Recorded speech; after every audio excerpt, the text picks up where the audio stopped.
Initially, we began by ensuring that all of us are present and responsive, prioritizing students first, addressing all the students' needs, and providing spontaneous and flexible assistance in accordance with their desires. We commenced with workshops because the request frequently came in stating, so in the sense of, I have never performed a 3D print at this specific location previously. I do not even know what to do. Is there not any kind of workshop available? Can you not try something pre-made first, even if it's just to get an idea? Especially for people who have never dealt with it before, it seems to be very important. We are about to consider doing that even more. We have now commenced the first ones, conducted the initial workshops on the topic of 3D printing, and regarding AI prompting, that is, the method by which one can generate images or even videos using AI tools, we have also started providing guidance and training sessions. To take away the fear of contact, to overcome the entry barrier, I have never turned on a 3D printer. Although I have heard stable diffusion everywhere in the media, what is it? Is this a program? How does it work? And there we have, but already seen through these workshops, that it works well. That once the fear was taken away, I start working on it, I deal with it, or I no longer have the fear of breaking something. That's sort of like, I don't want to say self-runner, but it's accepted faster, which is understandable because you don't just dare to do that and say, I'm going to turn on this device now, or I'm going to type into the void hoping something happens. In my opinion, we will also make an effort to test out additional workshop concepts in the upcoming year.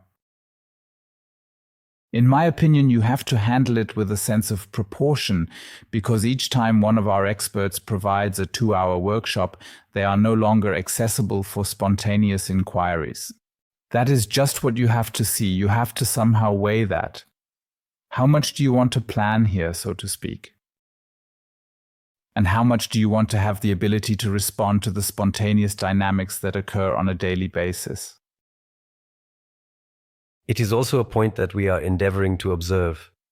Therefore, there are certain tendencies, but because we are currently in the process of conducting our 60-day retrospective, it is our attempt to see what it is, what ultimately, that is what makes the difference in the end, that we are trying to ascertain.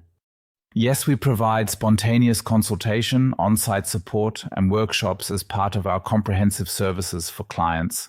And the third element is we have partially engaged in students' or PhDs' individual projects to some extent and have provided direct support to them in the projects, occasionally even working on a prototype for a device where something had to be connected with sensors by soldering.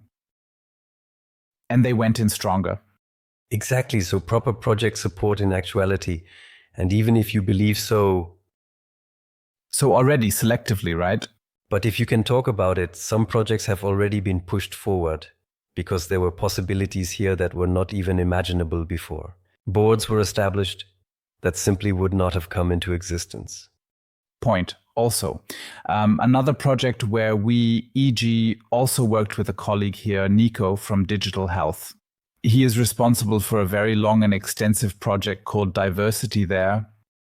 During that time, we offered our help to a certain extent by organizing an open day, or even on World Children's Day, where we built an installation, an interactive installation specifically designed for children in Potsdam in Schlatz.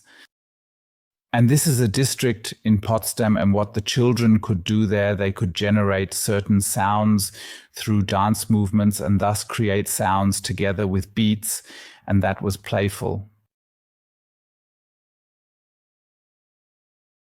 But it was also a way for the children to understand what sensors actually do, how this technology works, how the conversion of such a signal from such an input to another output, in this case MIDI signals or sounds, works.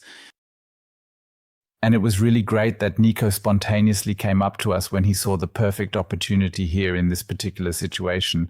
I believe that in the future, we should also emphasize more strongly that other PhDs, postdocs, and students have the opportunity to come forward and say, hey, I have a course or I have a project that I would like to contribute.